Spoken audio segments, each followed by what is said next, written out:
नमस्कार, times town Bharat पर आपका बहुत बहुत स्वागत है। आपके साथ मैं हूं राकेश पांडे। शाम के 5 बजने वाले हैं। वक्त हो गया है देश के सबसे पसंदीदा डिबेट शो राष्ट्रवाद का।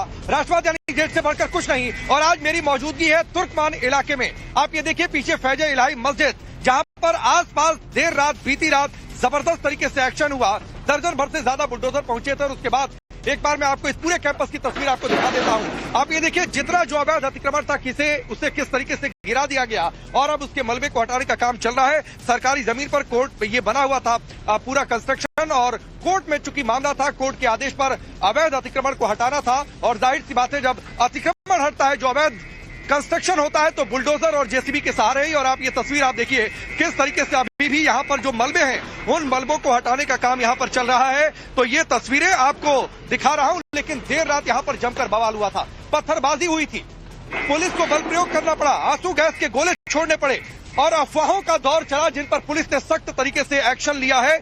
और यहाँ पर मैं ग्राउंड जीरो पर मौजूद हूँ। मेरे साथ मेहदीन भी मौजूद है, जिनको आप अक्सर डिबेट में देखते हैं। जाना पहचाना एक चेहरा भी।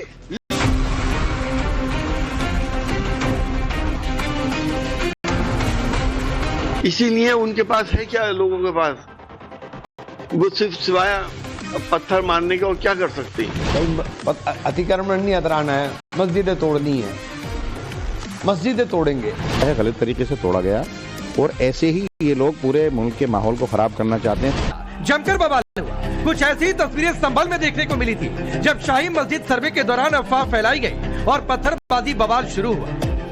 नागपुर से सांसद समाजवादी पार्टी के मोहबिल्ला नदवी का नाम आ रहा है कि उन्होंने भीड़ को उकसाया था, साजिश की थी और जिसके नाते से वहां आगजनी हुई, तोड़फोड़ हुई, लॉ एंड ऑर्डर की स्थिति पैदा हुई। समाजवादियों की सदैव से ये बात रही है कि उन्होंने दंगे भड़काए नहीं है, उन्होंने दंगों को समेटा है, दंगों को दबाया है, दंगे नहीं होने दिए हैं।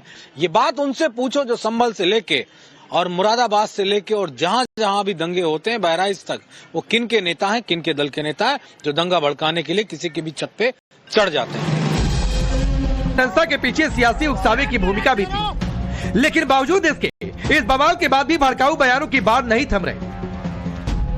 भाई अतिक्रमण नहीं हटाना है, मस्जिदें तोड़नी है, मस्जिदें तोड़ेंगे। कितनी मस्जिदें तोड़ोगे भाई? अतिक्रमण के नाम पर आप मस्जिदों को तोड़ोगे, मदरसों के ऊपर बुलडोजर चलाओगे। यही तो देश में चल रहा है। आप इससे नफरत फैलाते हो, आप इससे नफरत फैला करके अपना राजनीतिक एजेंडा चलाते हो। यहाँ क्यों कार्रवाई हुई? क्योंकि ये मस्जिद थी, इसलिए इस पर कार्रवाई कर दी गई। अगर ये मंदिर होता तो शायद कार्रवाई ना होती। बहुत सारे मंदिर रोड पे बने हुए हैं। तुर्कमान गेट हिंसा से पहले भीड़ को भड़काने, डिमोलिशन का विरोध करते हुए माहौल गरमाने की साजिशों की जांच हो रही है। इसी जांच के दायरे में रामपुर सांसद मोहबुल्ला नदवी के नाम की भी चर्चा है। इस बाबत जब नदवी को नव भारत के सवालों का सामना हुआ तो उन्होंने आरोपों को खारिज कर दिया, लेकिन और क्या कहा वो भी सुन लीजिए। देखिए, हमारे एक मस्जिद, महरौली मस्जिद, इससे पहले हमने पार्लियामेंट में भी जिक्र किया था। एक मस्जिद रातों रात शहीद कर दी गई थी अतिक्रमण के बहाने नाम लेकर के, और हमें ये खदशा था कि इस मस्जिद गिराएगा और पब्लिक जो है वो कहीं ऐसा ना हो कि अपना होश खो बैठे।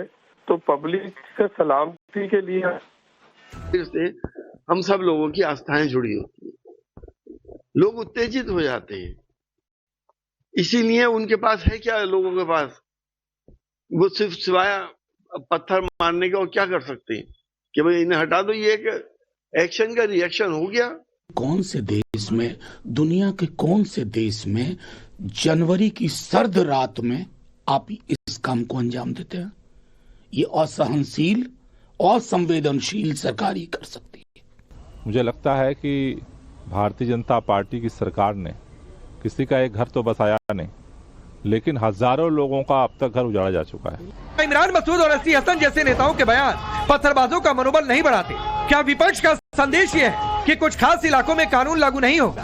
आखिर क्यों? इसका जवाब बीजेपी ने इंडिया अलायंस पर कट्टरपंथियों के तुष्टीकरण का आरोप लगाते हुए दिया। देखिए, वो लोग आदतन बोलते हैं इस तरह के वातावरण में, माहौल को उकसाकर, डाइवर्ट करके, भ्रम पैदा करके।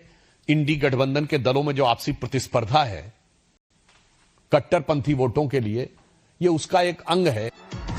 चलिए आपने ये रिपोर्ट देखी। मैं आपका परिचय पहले आज के मेहमानों से करवाता हूँ। धनंजय गिरी, भारतीय जनता पार्टी के नेता और प्रवक्ता। मुफ्ती वजाद कासमी, मुस्लिम स्कॉलर। हाजी मेहरदीन दंगेज हमारे साथ यहाँ पर मौजूद हैं तुर्कमान गेट पर। फराज किदवई, समाजवादी पार्टी के नेता और प्रवक्ता। चंद्रमोहन शर्मा जी, कांग्रेस पार्टी के नेता। और भारद्वाज जी है, घनेन्द्र भारद्वाज जी है, आम आदमी पार्टी के नेता और प्रवक्ता।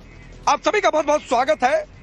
जरा आप लोग देखिएगा, मेहरदीन, चूंकि इनकी अपनी एक अलग लाइन रहती है, जरा बताइए सबसे पहले डिबेट शुरू करने से पहले मेहरदीन भाई, क्या क्या गिरा, कहां पर क्या था, जल्दी से एक बार घूम के देखिए। राकेश भाई, ये वाला जो पोर्शन है पूरा, ये जो आगे वाला पोर्शन है, वो वहाँ पर डिस्पेंसरी थी, जहाँ चैरिटेबल डिस्पेंसरी चलती थी, 10 रुपए में दवाइयाँ मिलती थी। ये एक मैरिज हॉल था जहाँ पर गरीब, यहाँ पर मैरिज हॉल था, ये पूरा मैरिज हॉल था।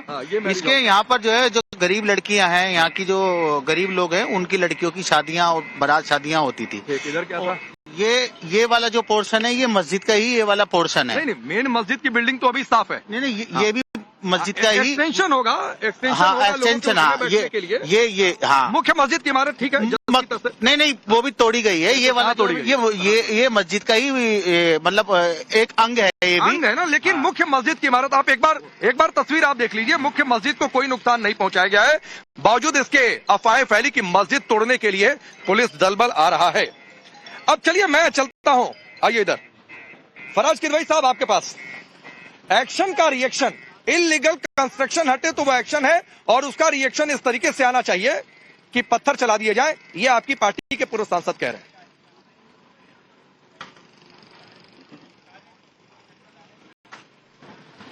देखिए राकेश जी, प्रॉब्लम यह है कि जब पत्थर चलते हैं, और मान लीजिए इस देश में बहुत सारी घटनाएं होती हैं, और पत्थर चलाने वाले अगर किसी एक समुदाय के होते हैं, तो उस पर राकेश पांडे जी अपने इतने बड़े चैनल में चर्चा भी करते हैं, उनके घरों पर बुलडोजर भी चलते हैं, और पूरा एक माहौल बनाया जाने लगता है। अब मैं आपको एक घटना का जिक्र करता हूं, आप अपनी रिसर्च टीम से कहिएगा कि उसकी जो मैं बोलने जा रहा हूं कि उसकी तस्दीक भी करेगी। असम के पश्चिमी करबी जिले के खिरानी इलाके में अभी पिछले महीने पुलिस कर्मियों के ऊपर पत्थर चले, डीजीपी साहब घायल हुए, और आईपीएस अधिकारियों समेत 58 पुलिसकर्मी घायल हुए। कितने? 58 पुलिसकर्मी घायल हुए। और प्रदर्शनकारियों ने पुलिस पर किस चीज से? तीर और पत्थरों से हमला शुरू किया। किस चीज से शुरू किया? तीर से। किस चीज से राकेश जी? तीर से हमला पुलिसकर्मियों पर, और डीजीपी साहब घायल हुए। और प्रदर्शनकारी जो हैं, उस इलाके से हमारे बिहार के कुछ भाइयों को निकालने की बात कर रहे थे। उनके घरों पर क्या बुलडोजर पहुंचा? उसके ऊपर क्या कोई डिबेट हुई? मतलब इस देश के एक हिस्से में जहां भारतीय जनता पार्टी की सरकार है, वहां डीजीपी साहब घायल होंगे। फराज किदवई, एक लाइन आप मिस कर गए। फराज किदवई, आप एक लाइन मिस कर गए। आप असम की जिस घटना का जिक्र कर रहे हैं, कोई उठकर कहने गया कि ये एक्शन का रिएक्शन है? कोई उठकर कहने गया कि ये एक्शन का रिएक्शन है? अभी तो यहाँ पर पत्थरबाज सिर्फ पहचाने गए। फराज किदवई साहब, आपको पहले से ही डर लगने लगा बुलडोजर चल जाएगा। आपके मन से संभल नहीं जा रहा है। सुनिए, आपके मन से संभल नहीं जा रहा है फराज किदवई। सर, संभल में भी मैं सुन ही रहा हूं सर। एक लाइन और जोड़ देता हूं, चूंकि आप असम चले गए तो मैं भी संभल तक चला जाता हूं। संभल में पत्थरबाजी होती है, आपके सांसद की भूमिका आती है पुलिस की केसदारी में। बर्क का नाम सामने आता है, जफर अली के साथ मिलकर पूरी तरीके से संपर्क में रहे कि कैसे वहां पर बवाल हो जाए। अभी यहाँ पर मोहिबुल्लाह नदवी की तस्वीर आई है, पुलिस जांच कर रही है कि मोहिबुल्लाह नदवी की क्या भूमिका है। लेकिन ये मैं क्यों परेशान होऊंगा? आप परेशान हो गए, आप परेशान हो गए। मैं संभल तक पहुंचा नहीं, आप असम तक पहुंच गए। आप बताइए वहां पर किसी ने एक्शन का रिएक्शन कहा हो तो? सर सुनिए, पुलिस, अरे आप मुझे बोलने देंगे कि नहीं बोलने देंगे? इस देश के सांसद के ऊपर तो पुलिस जांच करेगी, लेकिन बलात्कारियों को जो कन्विक्टेड हैं, जो जेल में है, उनको पेरोल दी जाएगी, उनको फरलो दी जाएगी। ये होगा इस देश के सांसदों से तो आप पूछिए, बिल्कुल सवाल पूछिए। लेकिन नहीं, यही होगा कि आप अयोध्या कन्नौज में जो आपकी पार्टी के संपर्क में दुष्कर्म के आरोपी हैं, उन पर आप टेप सटा लेंगे, उन पर आप टेप सटा लेंगे। सीधे नाम लीजिए ना फराज किदवई, सीधे नाम लीजिए। क्या आप राम रहीम का नाम लेना चाहते हैं तो लीजिए ना सीधे नाम। मस्जिद में जाने के नाम पर जो अपनी सर्जरी का सम्मान नहीं कर पाए, संविधान की सम्मान की बात करते हैं। अरे पांडे जी, अब तक किस दुनिया में जी रहे हैं? किस भरम में जी रहे हैं आप, जो अपनी सर्जरी का सम्मान नहीं कर पाया, जो अपनी पत्नी का सम्मान नहीं कर पाया? एक मौलाना ने उस पर भद्र टिप्पणी कर दी, और एक शब्द इसके जवाब से नहीं। एक मिनट, फराज किदवई को भी बोलने होने दीजिए। मैं आ रहा हूँ धनंजय जी, आपके पास भी आ रहा हूँ। एक बार फराज किदवई की बात पूरी होने दीजिए, फराज किदवई की बात पूरी होने दीजिए। संभव के बाद दिल्ली वही पैटर्न है फराज किदवई। बर्क का नाम तो पुलिस डायरी में, लेकिन यहाँ पर नदवी को लेकर अभी जांच चल रही है।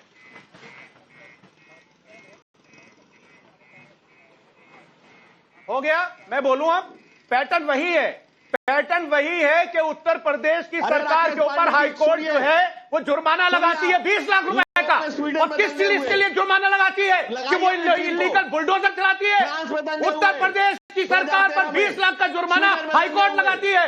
सुप्रीम कोर्ट कहता है उत्तर प्रदेश के बारे में कि there is a complete breakdown of rule of law in Uttar Pradesh. ये सुप्रीम कोर्ट कहता है कि I don't want to use the word but the state police is biased. ये सुप्रीम कोर्ट कहता है। क्या बात कर रहे हैं राकेश जी? आप भी अब यार, मैं ऐसे डिबेट नहीं करता हूँ। इनसे कहिए चुप रहे, वरना मैं चुप बैठा हूँ। उत्तरी अफ्रीका में तो हुआ। ठीक है, एक मिनट धनंजय जी, मैं खुद बाहर हूँ सर, मैं यहाँ से देख नहीं पाऊंगा कि एक साथ कौन बोल रहा है। अभी 30 सेकंड फराज किदवई और बोल रहे अनइंटरप्टेड, फिर मैं धनंजय जी आपके पास आ रहा हूँ। थोड़ा सा नहीं, मैं यहाँ पर हूँ देखने के लिए। 30 सेकंड अनइंटरप्टेड, फराज साहब बोलिए।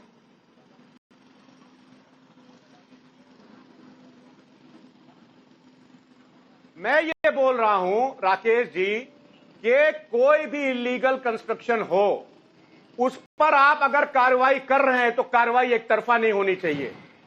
जो लोग गाजियाबाद की एक कॉलोनी में खुलेआम तलवार बांटेंगे उनका तो स्वागत होगा, लेकिन अगर किसी के दुकानें तोड़ी जाएंगी, किसी के कमर्शियल कॉम्प्लेक्सेस तोड़े जाएंगे तो उस पर राकेश पांडे जी डिबेट करेंगे।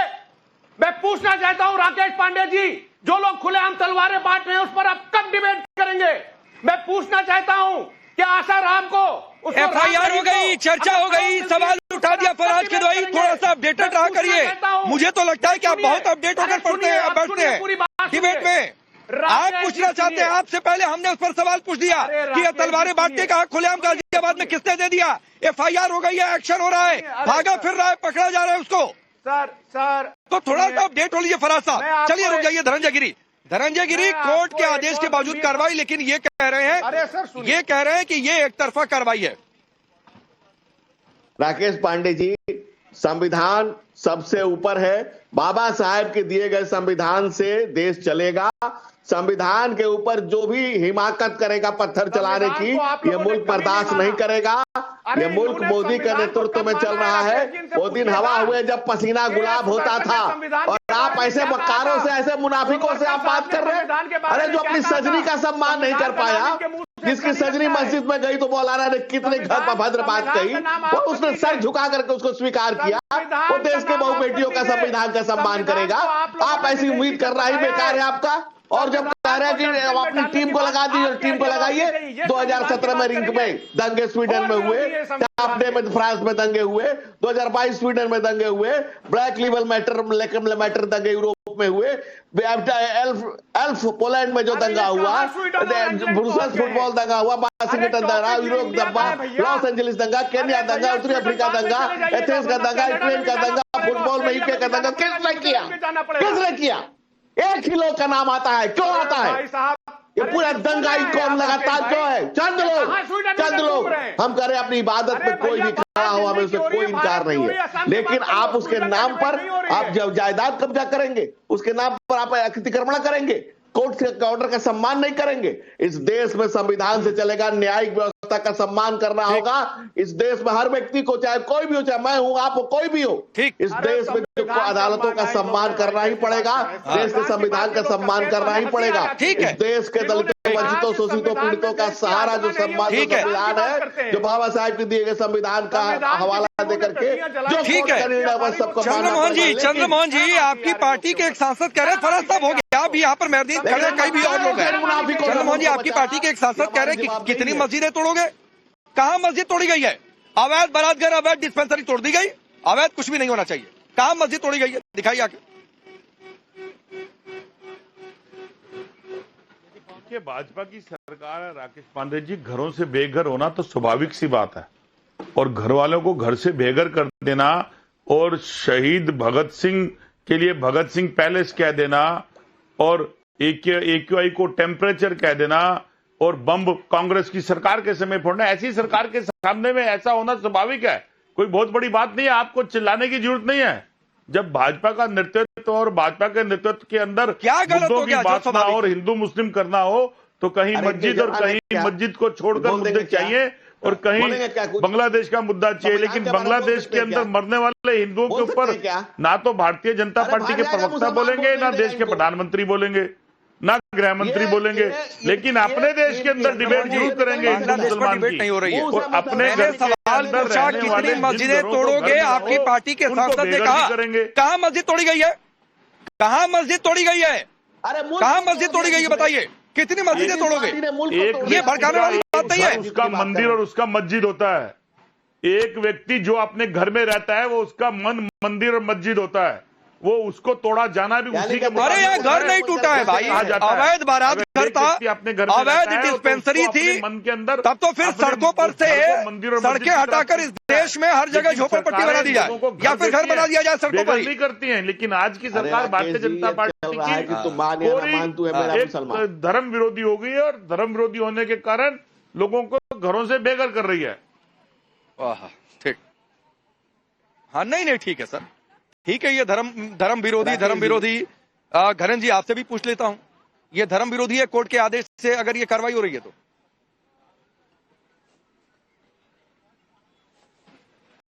देखिए जिस तरीके से कल कार्रवाई करी गई, रात में तो चोर काम करते हैं, रात में तो चोर जो है चोरी करने आते हैं, रात में पुलिस थोड़ी काम करती है, रात में प्रशासन थोड़ी काम करता है। अगर रात में जाके अगर कहीं किसी को डेमोलिशन कर रहे हैं, रात में डेमोलिशन ड्राइव चल रही है तो उसका मतलब वो इलीगल है।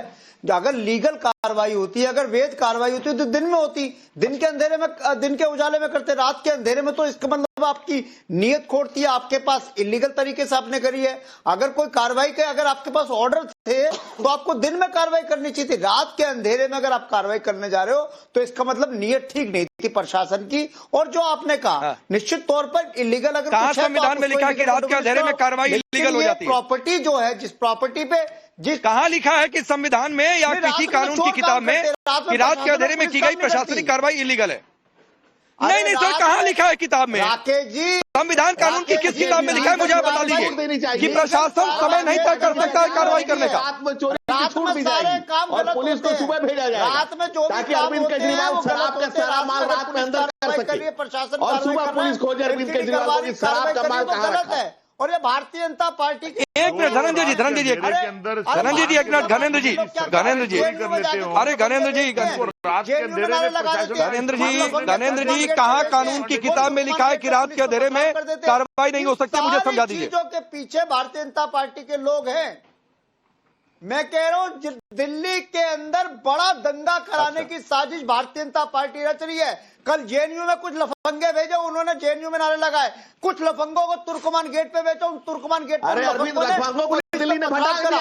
भारतीय जनता पार्टी चाहती है कि दिल्ली में बहुत बड़ा दंगा हो, दिल्ली में बहुत बड़ा दंगा करने की साजिश भारतीय जनता पार्टी रच रही है। इन सब चीजों के पीछे भारतीय जनता पार्टी है, सारे गुंडे लफंगों के पीछे बीजेपी है, सारे गुंडे लफंगे भारतीय जनता पार्टी के लोग हैं और भारतीय जनता पार्टी दिल्ली के साम्प्रदायिक स्वराज को बिगाड़ना चाहती है। धनंजय जी एक मिनट कि दिल्ली में कोई बड़ा दंगा हो।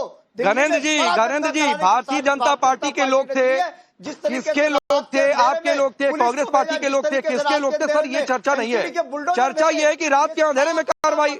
जाइए सर, भारतीय सेनाओं ने समझा था। सुनिए, ये आप लोग जिस तरीके की बातें कर रहे हैं ना, मैं नहीं नाम लेना चाहता हूं और मैं नाम लूंगा भी नहीं, लेकिन भारतीय सेनाओं ने भी तय किया कि पाकिस्तान को रात के अंधेरे में ही मारना। भाई अगर पुलिस कह रही है कि हमारे पास इनपुट था, अगर पुलिस के पास ऐसा यहाँ पर होने का इनपुट था तो पुलिस की मौजूदगी के अंदर ऐसे जो लगातार बातें हो रही हैं कि पत्थर फेंके गए, तो इतने सारे पत्थर बातें नहीं हो रही है, फेंके गए, मतलब ये कहाँ से आ जाते हैं एकदम अचानक से? कहाँ से? जब पुलिस को पता था, उनके पास पहले से इनपुट था, तो इसका मतलब क्या है कि पुलिस नाकाम रही अपने काम करने। नाकाम क्यों रही? और दूसरा काम क्यों नहीं कंट्रोल कर लिया भाई तुरंत? मैं बताता हूँ, रात के अंधेरे में लगातार चर्चा वो हो गई है, उस पर मैं डिबेट नहीं करना चाह रहा।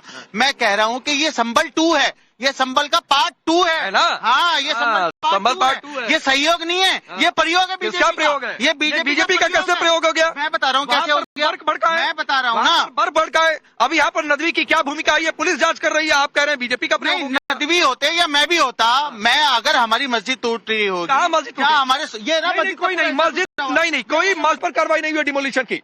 जो तस्वीरें हैं वो झूठ नहीं बोल सकती है। नहीं, तस्वीरें तो मैं आपको बता रहा हूँ, मैं यहाँ का लोकल हूँ, मैं बता रहा हूँ, मैं कोई झूठ थोड़ी बोल रहा हूँ राकेश भाई। नहीं तो मैं झूठ बोल रहा हूँ। नहीं, आपको सारी चीजें सच्चाई का नहीं पता ना, आप तो अभी आए डिबेट करी चले जाओगे। अरे मुझे तो मस्जिद खड़ी साफ दिख रही है। हम तो यहाँ रेगुलर। ये कोई कहे कि मस्जिद तोड़ दी गई, ये गलत है। नहीं, मस्जिद का हिस्सा तोड़ा गया, पूरी मस्जिद नहीं शहीद की गई, मगर मस्जिद का एक हिस्सा तोड़ा गया। ये लगातार हम बात कर रहे हैं, जब तो ये अफवाह फैली समाज में कि भाई मस्जिद तोड़ी जा रही है। यहाँ तक की बात थी तो अफवाह किसने फैलाई? अफवाह किसने फैलाई?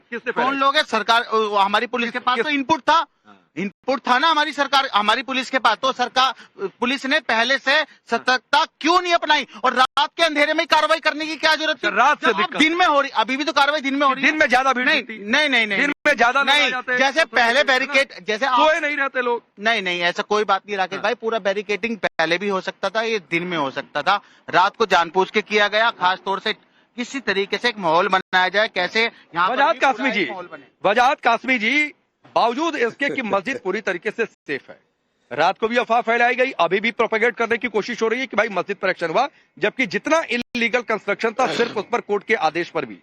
तो सवाल उठता है कि ये प्रयोग किसका है?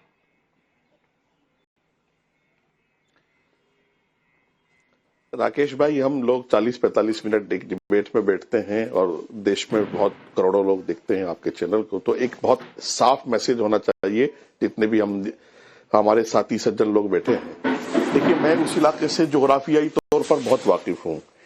फैज़-ए-इलाही मस्जिद, अगर मैं उस पर थोड़ा हल्की सी डिटेल में बात करूंगा, मेयर, डिप्टी मेयर रहे जो पूर्व में आले इकबाल, उनका परसों तरसों का बयान है ऑन रिकॉर्ड कि यहाँ पहले कब्रिस्तान होते थे और हम लोगों ने बाद में ये बारातघर बना लिया। क्या मुसलमान इस बात को स्वीकार करेगा कि किसी कब्रिस्तान के ऊपर उन्होंने बाकायदा दावा किया कि अगर 10 फीट खोदोगे आज भी कब्रें निकलेंगी यहाँ? तो क्या ये मुसलमान इतना बेगैरत हो चुका है कि कब्रिस्तान में शादियां करेगा? एक बात। दूसरी बात, ये जो रात की और दिन की और अंधेरों की उजालों की बातें हो रही हैं, मैं आपको बताऊं ये पूरा मसला हाई कोर्ट तक गया है। हाई की निंदा करते हैं, उन पर सख्त कानूनी कार्रवाई होनी चाहिए। पुलिस सिर्फ एक ऐसी एजेंसी है जो लॉ एंड ऑर्डर नाफिज करने के लिए खड़ी है, मेरी और आपकी सुरक्षा के लिए खड़ी है। पुलिस वहां मस्जिद तोड़ने नहीं गई थी, ये एमसीडी का काम था, एलएनडीओ का काम था और दूसरे जो जमीन से संबंधित एजेंसियां उनका काम था। भाई, हम अपने समाज को किधर ले जा रहे हैं? और कितनी झूठी अफवाहें रात में मुहिबुल्लाह नदवी 12 बजे तक वहां तुर्कमान गेट। नहीं, आपने एक बड़ी इंपॉर्टेंट बात कही है। मैं फराज भाई आपके पास आता हूं, लेकिन एक सवाल मेहरदीन से जरूर पूछूंगा, और ये बताते हुए कि जो फैज़-ए-इलाही मस्जिद यहाँ पर है, ये हजरत शाह फैज़-ए-इलाही के नाम पर है, और फैज़-ए-इलाही का मतलब होता है, जहां तक मेरी समझ है, जो मैंने देखा है मेहरदीन भाई, कि ईश्वर की कृपा, आप अल्लाह की कृपा कह लीजिए या दिव्य अनुग्रह कह लीजिए। एक सवाल उठाया कासमी साहब ने, बिल्कुल कि कब्रिस्तान पर बारात घर, पहली बात, क्या ये कबूल है? दूसरी बात, उन्होंने सवाल ये उठाया कि भाई गरीब की लड़कियों की शादी 1.25 लाख रुपए किराया लेते थे, तो गरीब दे देगा क्या 1.25 लाख रुपए? मैं बता देता हूँ पूरी डिटेल में, मैं उनसे ज्यादा मैं यहाँ पे आता जाता हूँ। यहाँ पे एक डिस्पेंसरी थी जहाँ 10 रुपए में, पहले बारात घर बनाई, बारात घर कुल 12,000 रुपए में बुक होता था। उसके बाद जो टेंट वाला पैसे लेता था वो पैसे अलग है, ना कि ये जिस तरीके से ये मैं बता रहा हूँ। कुछ लोग हैं, देखिए, राइट विंगर भी लोग होते हैं, एक लेफ्ट विंगर भी होते हैं, तो जिस तरीके से ये पूरा मामला देखा जा रहा है। 1.25 लाख रुपए कौन गरीब देगा भाई? कोई 1.25 लाख रुपए है ही नहीं। उनके ये कह देंगे 5 लाख, तो आप 5 लाख मान लोगे। मैं कह रहा हूँ, मैं यहाँ का अवामी हूँ, मेरे दोस्त की शादी हुई है, उन्होंने 25,000 रुपए में शादी की है। यहाँ पर गरीब लोगों के लिए यहाँ पे शादियां होती थी। मैं लेके नहीं आया, मेरे दोस्त लेकर आ रहा मंगवा देता हूँ, लेकर आ रहा मैं पर्ची मंगवा देता हूँ। 10 रुपए में जो डिस्पेंसरी में यहाँ पे दवाइयाँ मिलती थी, मैं उसकी भी पर्ची लेके आया। डिस्पेंसरी कहीं भी खुल जाएगी? नहीं, सरकार की ओर से दवा केंद्र खुले हुए हैं, अलग अलग जगहों पर दवा केंद्र। यहाँ पे 100 रुपए में डायलिसिस भी होती थी। 100 रुपए में डायलिसिस कहीं होती है दिल्ली में? तो कब्रिस्तान पर बना दे डायलिसिस। कब्रिस्तान नहीं है ये। कहाँ कब्रिस्तान नहीं था? वो आले मोहम्मद ने अपनी एक स्पीच में कहा है। उसके एक व्यक्ति की, आप एक व्यक्ति से पूरे समाज को मत जोड़िए। समाज का परसेप्शन बिल्कुल अलग है, नेताओं का परसेप्शन बहुत अलग है। बिल्कुल बहुत परत खुल रही है। नहीं, कोई परत नहीं खुल रही है। सोचिए, कब्रिस्तान पर बारात खड़े थे, कब्रिस्तान पर बारात घर जो और पुरानी दिल्ली के हजारों लोग खड़े थे वहां, जहाँ ये स्पीच दी आले इकबाल ने। आली इकबाल ने जहां ये स्पीच दिए वहां इमाम बुखारी मौजूद थे। चलिए फरहाद किदवई साहब, मैं फिर सवाल को लेकर आता हूं, कब्रिस्तान नहीं, सवाल को लेकर आता हूं, और ये सवाल बड़ा मौजूद है और बड़ा दिलचस्प है, क्योंकि संभल की पुलिस के पत्थरबाजी कौन जिम्मेवार? एक सोच है, एक जहनियत है, एक जाहिलपन है। आप आधी रात को जाए या भरी बरसात को जाए, हर हाथ में पत्थर लेकर जो खड़ा है, हर हाथ में जो पत्थर लेकर खड़ा है। ठीक है, चलिए वक्त इतना ही है, वक्त इतना ही, आप सबको रोकना पड़ेगा। मेहरदीन आपका यहाँ से बहुत बहुत शुक्रिया। फैजे इलाही मस्जिद के सामने से फिलहाल अभी के लिए बस इतना, ये बताते हुए कि सत्य यही है कि मस्जिद अपनी जगह पूरी तरह सुरक्षित है। मस्जिद पर कोई एक्शन नहीं होना था, नहीं हुआ। एक्शन सिर्फ illegal construction. When the stakes are high and the answers are elusive, there's one voice unafraid to challenge the status quo. At 8 p.m., I am not here to sugarcoat the truth.